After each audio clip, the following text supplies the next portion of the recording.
Assalamualaikum warahmatullahi wabarakatuh. Perkenalkan, nama saya Mona Lisa Dwi Sari dengan NIM 2111270010. Baiklah, pada kesempatan kali ini saya akan menjelaskan tentang program pembangunan berkelanjutan bidang penanganan perubahan iklim atau climate action. Yang pertama itu ada konsep dasar. Yang pertama, pengertian pembangunan berkelanjutan. Pembangunan berkelanjutan menurut Undang-Undang Republik Indonesia Nomor 32 Tahun 2009 tentang perlindungan dan pengelolaan lingkungan hidup, bahwa pembangunan berkelanjutan adalah upaya sadar dan terencana yang memadukan aspek lingkungan hidup, sosial, dan ekonomi ke dalam strategi pembangunan untuk menjamin keutuhan lingkungan hidup serta keselamatan, kemampuan, kesejahteraan, dan mutu hidup generasi masa kini dan generasi masa depan. Yang kedua itu ada pengertian iklim. Iklim adalah kondisi rata-rata atmosfer atau cuaca yang relatif pada wilayah yang luas. Iklim adalah keadaan cuaca rata-rata dalam waktu 1 tahun yang penyelidikannya dilakukan dalam waktu yang lama, yaitu minimal 30 tahun, dan meliputi wilayah yang luas. Iklim dapat membentuk adanya revolusi bumi sehingga terjadi semu harian matahari dan tahunan. Perbedaan lintang geografi dan lingkungan fisis. Perbedaan ini menyebabkan timbulnya penyerapan panas matahari oleh bumi sehingga besar pengaruhnya terhadap kehidupan di bumi. Yang selanjutnya itu ada yang ketiga, pengertian penanganan perubahan. Menurut Kamus Besar Bahasa Indonesia atau KBBI, penanganan memiliki satu arti, yakni penanganan, yang berasal dari kata tangan. Penanganan juga dapat diartikan berarti suatu proses, cara, tindakan mengatasi sesuatu yang dialami. Menurut Kamus Besar Bahasa Indonesia, perubahan dapat diartikan sebagai keadaan yang berubah. Jadi bisa kita definisikan bahwa perubahan adalah peralihan keadaan yang sebelumnya. Perubahan tersebut tidak hanya berupa keadaan saja, melainkan bisa berupa perubahan pola pikir dan pola perilaku masyarakat.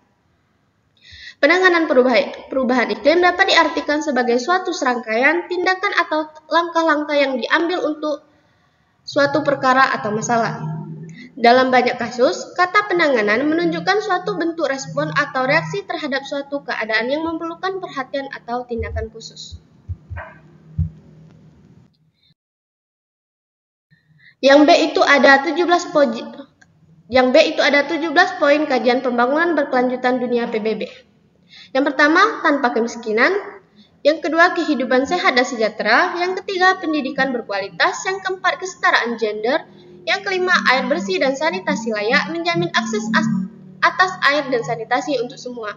Yang keenam, energi bersih dan keterjangkauan. Yang ketujuh, pekerjaan yang layak dan pertumbuhan ekonomi. Yang kedelapan, industri, inovasi, dan infrastruktur. Yang kesembilan, berkurangnya kesenjangan. Yang ke-10, kota dan komunitas berkelanjutan. Yang 11, konsumsi dan produksi yang bertanggung jawab. Yang ke-13 itu ada penanganan perubahan iklim atau climate action. Yang ke-14, ekosistem laut. Yang ke-15, ekosistem darat. Yang ke-16, perdamaian, keadilan, dan kelembagaan yang tangguh. Yang ke-17, kemitraan untuk mencapai tujuan. Khusus pada materi hari ini kita akan menjelaskan tentang penanganan perubahan iklim atau climate action, yaitu pada poin ke-13. Program pembangunan berkelanjutan bidang penanganan perubahan iklim. Yang pertama itu ada tujuan PBB, program dunia dalam penanganan perubahan iklim. Yang pertama, meningkatkan daya tahan dan kapasitas adaptasi terhadap bahaya iklim dan bencana di dalam seluruh dunia. Yang kedua, mengintegrasikan tindakan perubahan iklim dalam kebijakan, strategi, dan perencanaan nasional.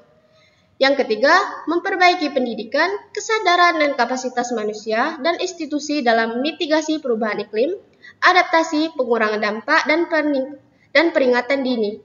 Yang keempat, penerapan komitmen negara maju, yaitu untuk per tahunnya pada 2020 untuk kebutuhan negara berkembang dan mengoperasikan dana iklim hijau secepat mungkin.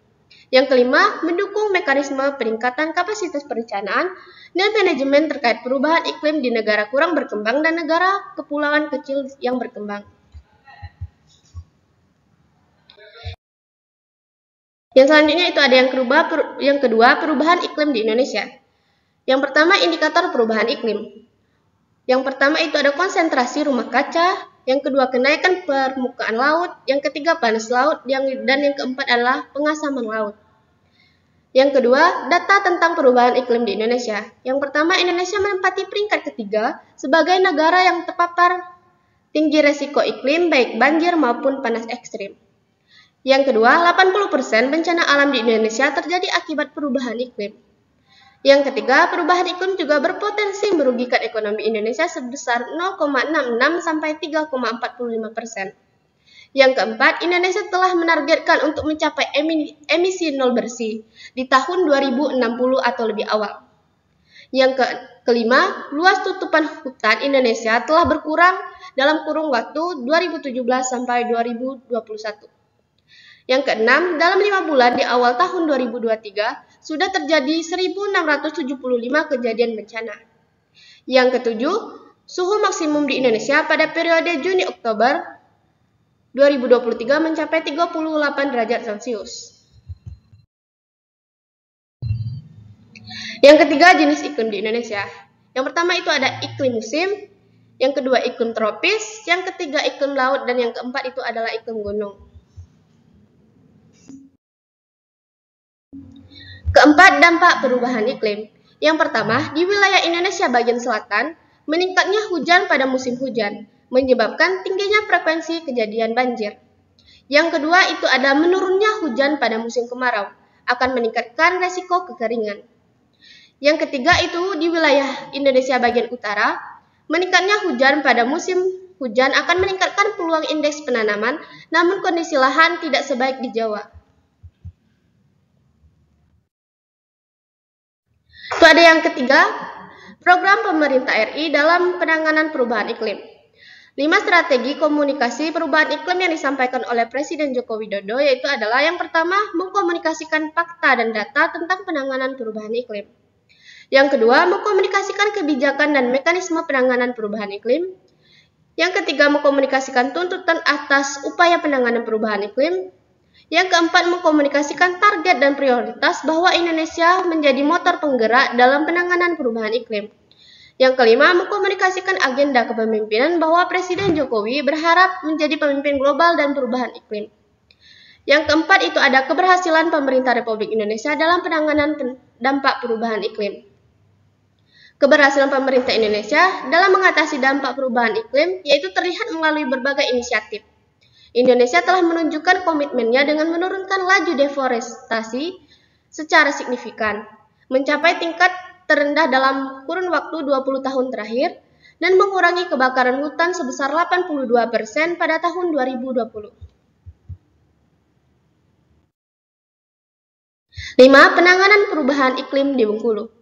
Program Gubernur Bengkulu dalam menangani dampak perubahan iklim di Bengkulu fokus pada strategi mitigasi dan adaptasi yang terintegrasi. Berikut adalah beberapa langkah yang diambil oleh Gubernur Bengkulu. Yang pertama itu ada Rencana Strategis Dinas Perindustrian dan Perdagangan Provinsi Bengkulu pada tahun 2020 sampai 2026. Program ini mencakup berbagai upaya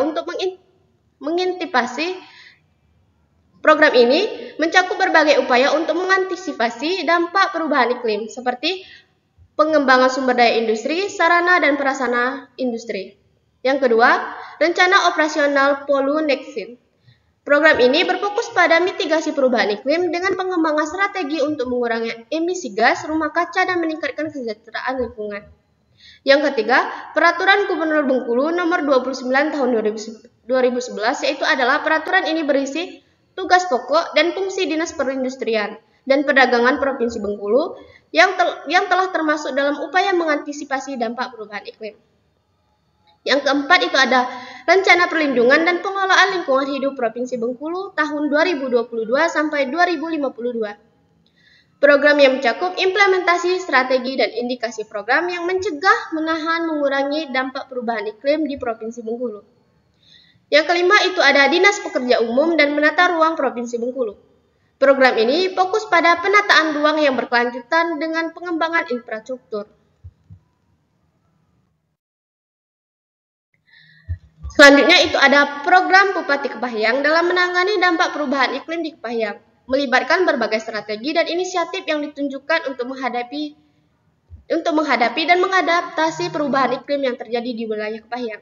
Yang pertama itu ada pengajuan rancangan peraturan desa yang bertujuan untuk menghadapi dan mengadaptasi perubahan iklim dalam produksi kopi. Yang kedua, pemberian bimbingan pasca panen, pengelolaan, dan pemasaran hasil. Program ini ditunjukkan untuk membantu petani dalam menghadapi dampak perubahan iklim di bidang pertanian. Yang ketiga, pengembangan kualitas sumber daya manusia. Program ini bertujuan untuk meningkatkan kualitas sumber daya manusia di Kepahyang, termasuk petani melalui pengembangan penyuluhan dan pendampingan agar kualitas produk dan daya saing produk meningkat. Yang keempat itu ada pengembangan daerah pariwisata. Program ini bertujuan untuk meningkatkan kemampuan pengelolaan daerah pariwisata di Kepahyang, termasuk membangun dan menyediakan sarana dan prasarana penunjang lainnya. Yang terakhir ada pengembangan kecintaan masyarakat terhadap budaya dan produk lokal. Program ini bertujuan untuk meningkatkan kecintaan masyarakat terhadap budaya dan produk lokal di Kepahyang. Baiklah, itulah tadi penyampaian materi dari saya tentang penanganan perubahan iklim atau climate action. Jika ada kesalahan saya mohon maaf. Wabillahi taufiq wal hidayah. Wassalamualaikum warahmatullahi wabarakatuh.